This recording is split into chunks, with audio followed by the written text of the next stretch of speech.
तो बच्चों हम पढ़ रहे थे पालमपुर गांव की कहानी के बारे में। पिछले वीडियो में हमने क्या जाना था? हमने जाना था उत्पादन का पहला साधन अर्थात भूमि, और वो भूमि पालमपुर में किस प्रकार वितरित है। तो किस प्रकार वितरित है?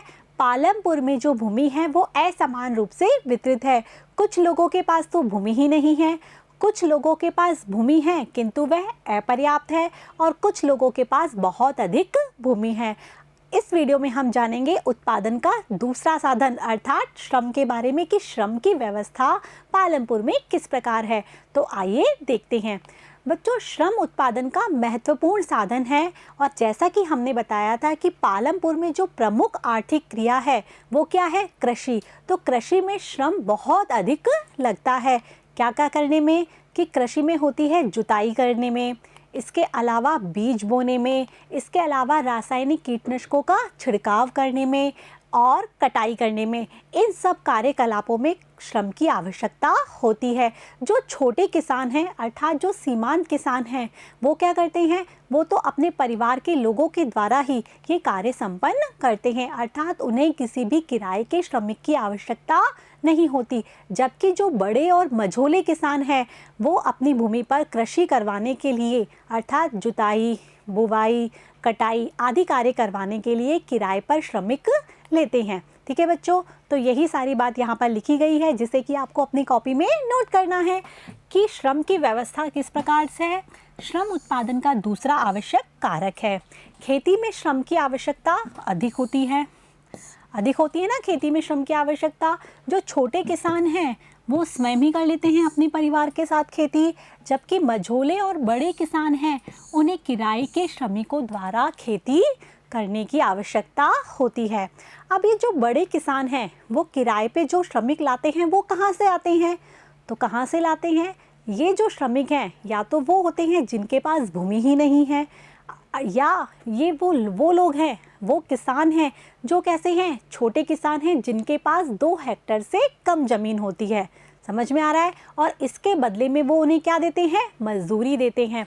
तो यही बात यहाँ लिखी है कि जो बड़े और मझोले किसान हैं वो किराए पर श्रमिकों के द्वारा खेती करवाते हैं, और किसके द्वारा? या तो भूमिहीन किसान के द्वारा या फिर छोटे किसान के द्वारा।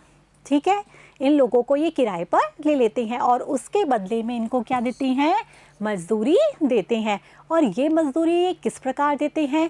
या तो ये नकद रूप में मजदूरी देते हैं या किसी वस्तु के रूप में, जो कि अनाज भी हो सकता है। इसके बदले में वो इनको इस प्रकार से मजदूरी देते हैं। यही सारी बात यहाँ पर लिखी गई है जो कि आपको नोट करनी है कि खेतों में काम करने वाले श्रमिक या तो भूमिहीन परिवारों से होते हैं या छोटे खेतों में काम करने वाले परिवारों से, जिनके पास भूमि क्या होती है? कम होती है, अर्थात जिनके पास भूमि होती ही नहीं है वो ही लोग किराए पर काम करते हैं। और किराए के श्रमिकों को जो मजदूरी है वो प्राप्त होती है जो कि नकद या वस्तु के रूप में होती है। ठीक है बच्चों, अब खेतों में जो कार्य है वो भी कैसा होता है? अलग अलग होता है। जैसे कि हमने बताया था कि जुताई भी होती है, बुवाई भी होती है, कटाई भी होती है, कीटनाशकों का छिड़काव भी होता है। तो ये जो अलग अलग कार्य होते हैं उसके हिसाब से मजदूरी भी क्या होती है? अलग अलग होती है। इसके अलावा जो फसल होती है, अलग अलग तरह की फसलें उगाई जाती है, उसके हिसाब से भी मजदूरी क्या होती है? अलग अलग होती है। तो ये जो किराए पे जो श्रमिक हैं उनकी मजदूरी कैसी होती है? अलग अलग होती है। मजदूरी क्षेत्र के अनुसार, कार्य के अनुसार और फसल के अनुसार कैसी होती है? अलग अलग होती है। और ये मजदूरी पे जो श्रमिक को लेते हैं उनकी अवधि भी क्या होती है? अलग अलग होती है। कुछ श्रमिक तो दैनिक मजदूरी के आधार पर आते हैं, कुछ कार्य विशेष के आधार पर आते हैं, अर्थात जुताई का कार्य चल रहा है तो ये मजदूर लगा लेंगे, बाकी साल वो नहीं आएंगे। बुवाई का यदि कार्य चल रहा है तो मजदूर लगा लेंगे। तो इस प्रकार से कार्य विशेष के अनुसार भी ये रोजगार अवधि चलती है, और कुछ को ये पूरे साल के लिए ही लगा लेते हैं। तो इस प्रकार से रोजगार अवधि भी क्या होती है? अलग अलग होती है। यही बात यहाँ लिखी है कि रोजगार की अवधि कैसी होती है? अलग अलग।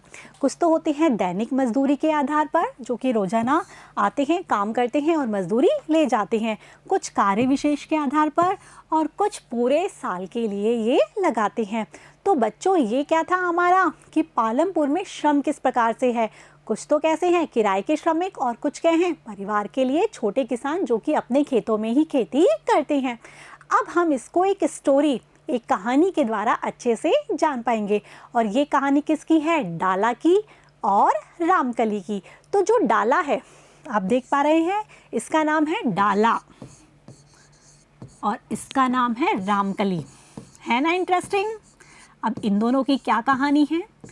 ये दोनों जो कैसे हैं, खेतीहर मजदूर हैं, अर्थात जिनके पास भूमि नहीं है और ये बड़े किसानों के पास जाके क्या करते हैं? खेती करते हैं, उनका काम करते हैं, बदले में मजदूरी प्राप्त करते हैं। अब ये डाला आप देख रहे हो कितना हैरान और परेशान है। क्यों है ये इतना हैरान परेशान? क्योंकि इसको क्या है, अब की बार काम जो है वो मिल नहीं रहा है। अब ये खेती करने के लिए जाता है, जो बड़े किसान हैं उनके पास खेती करवाता है और बदले में मजदूरी प्राप्त करता है। यदि जो सरकार है उसकी मजदूरी देखें तो दिन भर की जो मजदूरी होती है वो 300 रुपये है, जो कि सरकार ने न्यूनतम निर्धारित की गई है, लेकिन इसको मजदूरी मिलती है केवल 150 रुपये। अब आप कहेंगे 150 रुपये मजदूरी तो बहुत कम होती है, और ये इसको एक्सेप्ट क्यों कर लेता है? ये उसको इसलिए मान लेता है क्योंकि जो पालमपुर गांव है उसमें बहुत सारे ऐसे मजदूर हैं जिनके पास करने को काम ही नहीं है। तो ऐसे में जो कम मजदूरी पे काम मिलता है वो भी ये लोग करने को तैयार हो जाते हैं। तो इसीलिए डाला कम मजदूरी पे भी कार्य करने को तैयार हो जाता है। और जिस प्रकार से ये दुखी है, परेशान है, वो सारी व्यथा किसको बोल रहा है? रामकली को, जो खुद भी क्या है? निर्धन है और परेशान है और खेतीहर मजदूर हैं। तो अब ये दोनों के बीच में क्या बात हो रही है उसको हम देखते हैं।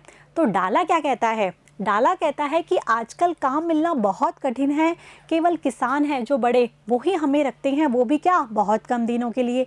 हमने यही तो बात की थी कि बहुत कम दिनों के लिए रोज़गार अवधि के अनुसार या कार्य के अनुसार इन भूमिहीन किसानों को ये रख लेते हैं। कौन? बड़े किसान। तो ये जो रामकली है वो क्या कह रही है कि घनश्याम क्या है? एक बड़ा किसान है, उसने अभी अभी क्या खरीदा है? एक हार्वेस्टर खरीदा है, इसलिए इस वर्ष कटाई के मौसम में हमें और भी कम काम मिलेगा। पिछले वर्ष मैंने पूरे वर्ष में केवल 5 माह से कम समय के लिए कार्य किया था।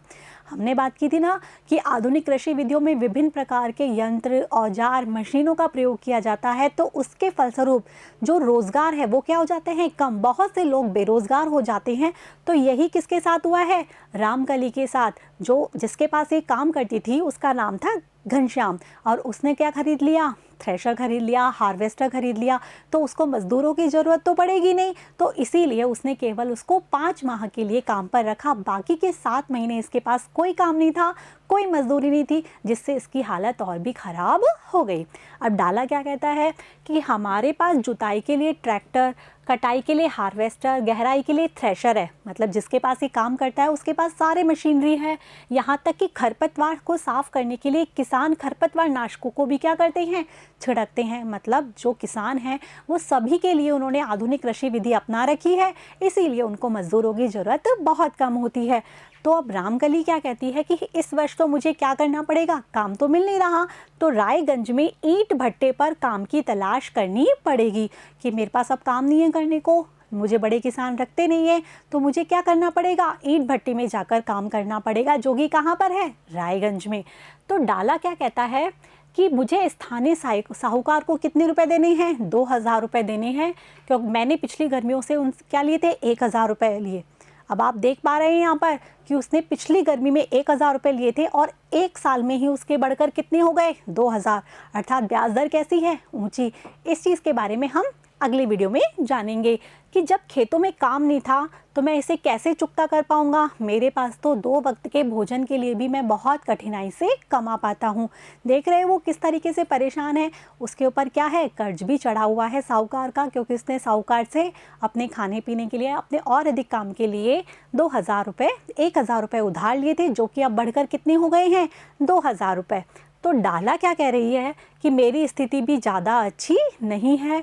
पिछले कर्ज के कारण साहूकार मुझे ऋण देने से ही क्या कर देते हैं? मना। कि पहले से ऋण चढ़ा हुआ है मुझ पर, तो जो पिछले कर्ज है उसकी वजह से मुझे साहूकार और अधिक ऋण देने के लिए मना कर रहे हैं। अर्थात इनके पास पूंजी की बहुत अधिक कमी है, जिसकी वजह से ये और भी काम अपना आगे बढ़ा नहीं पा रहे हैं। तो ये थी डाला और रामकली की कहानी। तो इससे आपको क्या समझ में आया? इससे बच्चों ये समझ में आया कि जो भूमिहीन किसान हैं पालमपुर में, उनकी स्थिति बिल्कुल भी अच्छी नहीं है। पहली बात तो उनके पास भूमि ही नहीं है, दूसरी बात वो बड़े किसानों के पास यदि काम करने जाते हैं तो वो उन्हें बहुत कम मजदूरी पर रखते हैं, और जो तीसरी बात ये है कि जो आधुनिक कृषि विधियां आने पर उनके लिए बड़े किसानों के पास कोई काम ही नहीं बचा है।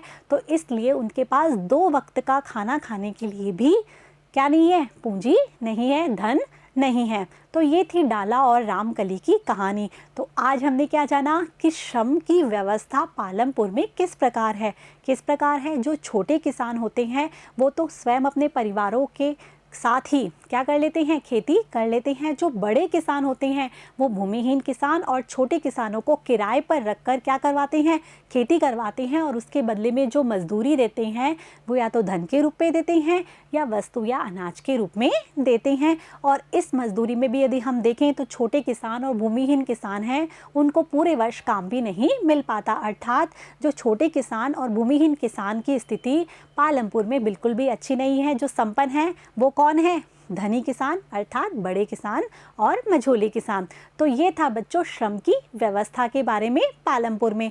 आगे के वीडियो में हम क्या पढ़ेंगे, आगे की वीडियो में हम जानेंगे कि उत्पादन का तीसरा साधन अर्थात पूंजी की व्यवस्था पालमपुर में किस प्रकार से होती है। तब तक आपको क्या करना है, ये जो सारी चीज़ें आपको बताई गई हैं उनको अच्छे से समझना है। जो चीज़ समझ नहीं आती उसको वीडियो को रिवाइंड कीजिए, दोबारा सुनिए, आपको अच्छे से समझ में आ जाएगी। वीडियो को पॉज करके आप इन चित्रों को अच्छे से देखिए ताकि कि आपको समझ में आए कि दोनों आपस में क्या कन्वर्सेशन कर रहे हैं। वैसे ये जो कन्वर्सेशन है वो किस में है, आपकी बुक में भी है, तो आप वहाँ पर भी उसको पढ़ सकते हैं। तब तक के लिए आप मेरे साथ बने रहिएगा। Thank you.